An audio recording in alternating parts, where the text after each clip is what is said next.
right, we are in February and we are ready to basically start invoicing our clients using QuickBooks. However, and Timecards data that we entered. However, there is one thing that we got to keep in mind, and that if you recall from a previous episode from this season, when we processed our first payroll in January, we entered timecard only for the first 2 weeks, right?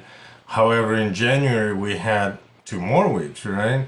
And we haven't entered those. And therefore, we need to enter those, right? Typically, again, that would be the end of the month, so it would be beginning of February, which, we are kind of. So anyway, what would happen is we would take those time cards and we would process them maybe even ahead of running the next payroll, which we will in February anyway. So that's what we got to do first, right? So here we are. Here is our first time card for the time segment, you see. So that would be our 3rd week, and then this is our 4th week of January. So we got to enter those so that we can bill our client accordingly, right, for the month of January using QuickBooks. Again, this is to demonstrate functionality of QuickBooks and later on how accounts receivables and all those items work and debits and credits that influence them.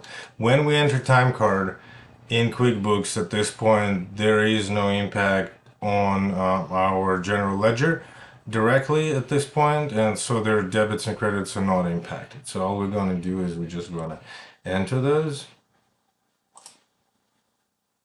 right? And here it is. Our first time card is hang, right? So enter time, use weekly timesheets. We're somewhat familiar with that. Again, we got to change the dates.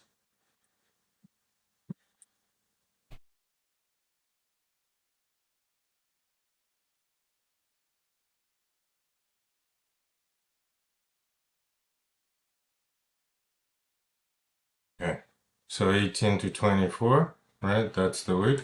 And now we can start entering the information. So again, activity code client. So here it's a little bit in reverse.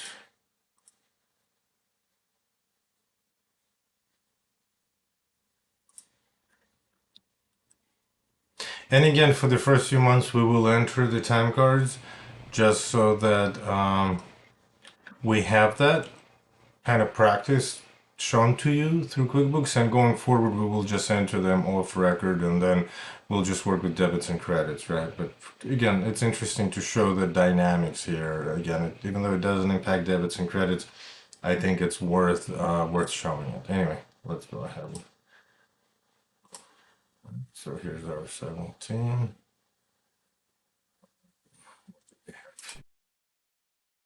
Two and 8.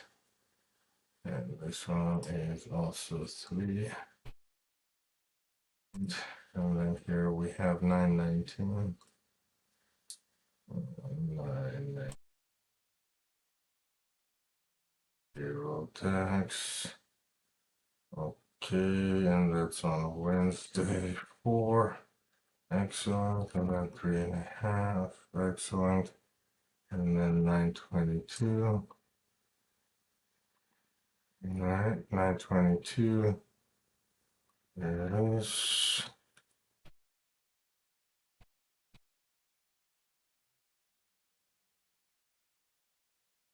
One more client here for Friday 23.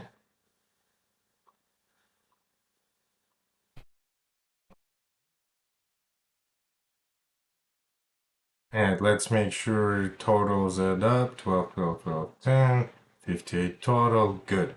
Alright, so save and new. Next one. Well, I guess we could enter just for that week first, right? It's a matter of preference. So let's go ahead and stay in this week. And next in this week is raise.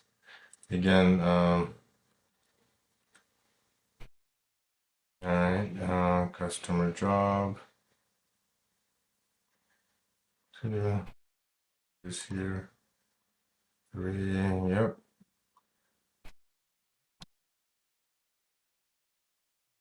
Okay. 3, right? And then again, that's our 3. So again, the key here is that again, we will use these time cards to process the next payroll. That's the cool part. We don't have to enter it. But now we have to enter it so that we can bill our clients for the month of January because again, as you can see, the dates are still here. They cover January. Anyway, let's finish this up. It's not that much, just 6 time cards. That's why we want to show it at this time, right? So that you see the way we do it. And then when you see the time cards, you'll know what stands behind it, even though you may not see the video. Right?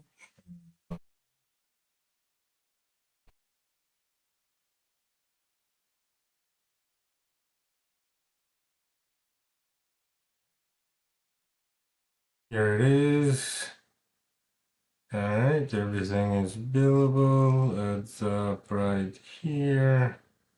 Awesome. 55.5. Yep, right. We're all good to go. Saving new. And then we have one for Chisamo. A little bit more activity on that one, right? Quite, diverse time cards, which is again different, right? You have different project. All right, let's enter those. Just enter the clients first so we can have them here all in line.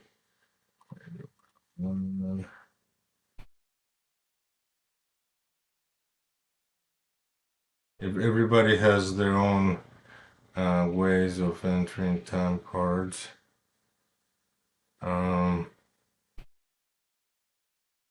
Processes. I personally haven't processed one in a while, but for the sake of simulation for you guys, we'll do that, of course.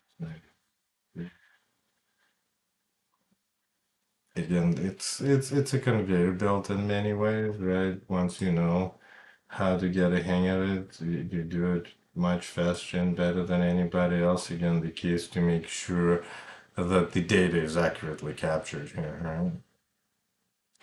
right? 90. You can share your approaches on how you do time cards, right? 17. Some administrative work.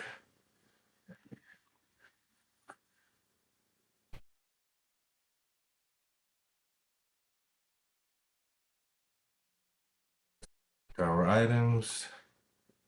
6. 6. Kind of setting it up before populating it, right? 6.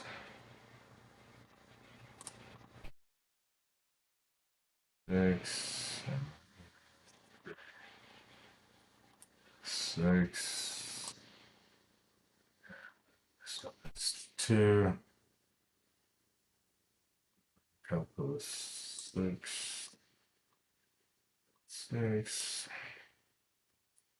It would be a 1.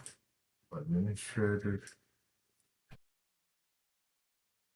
Just have to key it all, make sure administrative overhead is not billable. We're not going to bill that. And now we can go ahead and, oops, did I mess it up? No, I didn't mess it up. Everything is still fine. Um,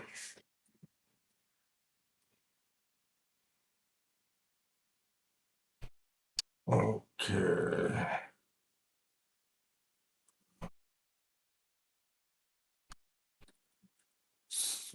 Oh, I guess I didn't resort it. It should be fine.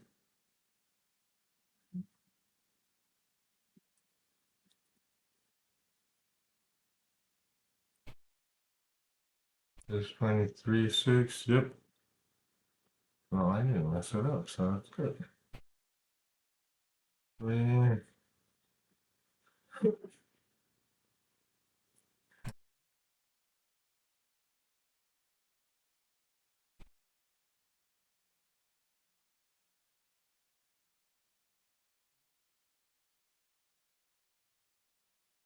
Cool.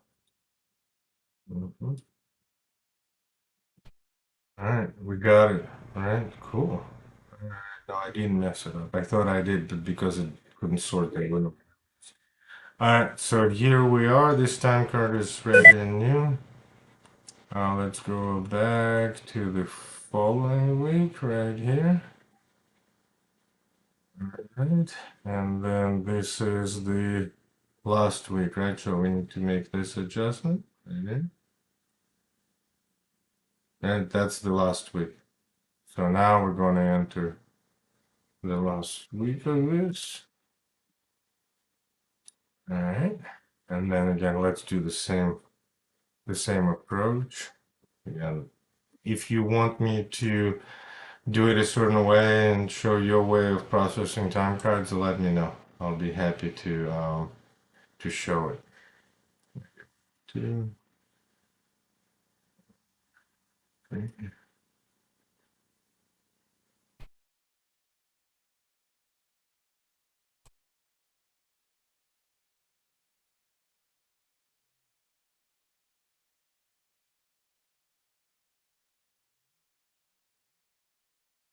Had a busy week, right? Which is not very unusual. That's typical at turn of the year.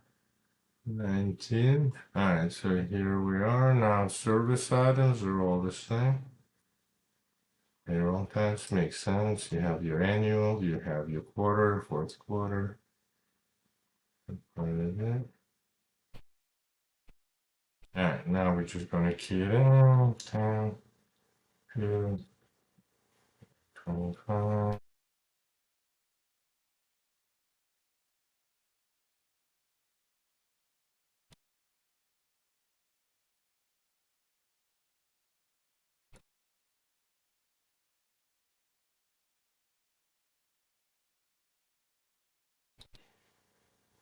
All right, we're good. Yep. 57, 15 minutes. Yeah, see it converts it for us. We're all good. Saving new. Next one, we entered this one. So next one is for race. All right, let's do the same thing. All right.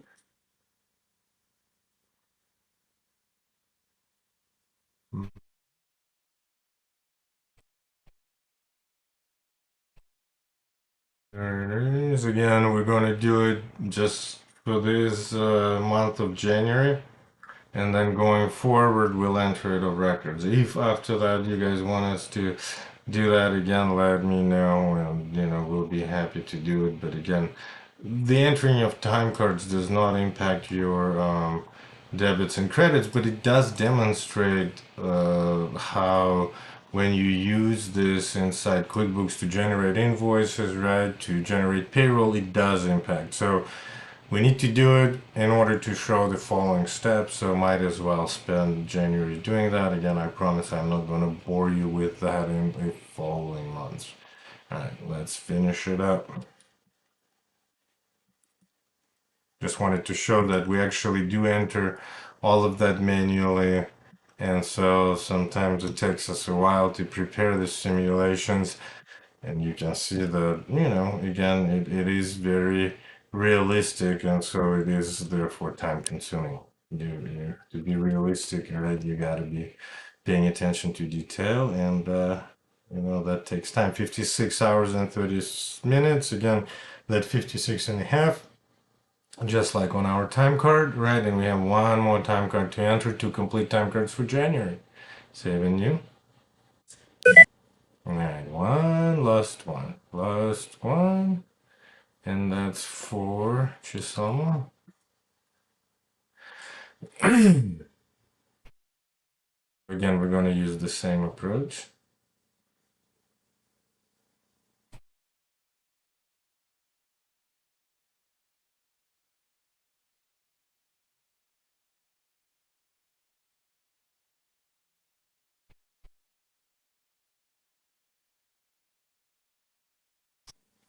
Okay, we just pre-populate it, right? And then again, their own methods of entering it. Just do this real quick. I mean, ideally we could use digitized and just have it automatically transferred, but that's something that we could do later. 9117. Again. Administrative work.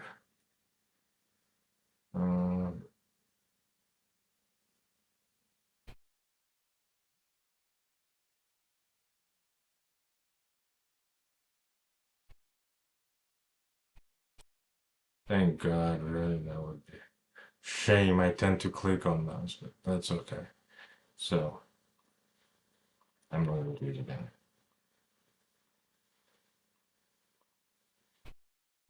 Alright, so that this is because if I sort it, then my whole mapping will be off, right? So like then I can't really do what I wanted to do.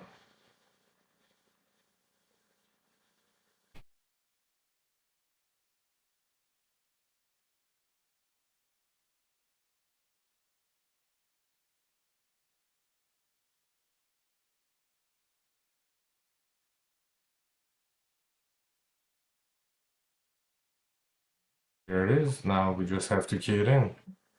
8, 2.5, 2.5, 3.5, 475. Again, QuickBooks here is very conveniently converting that for us into minutes.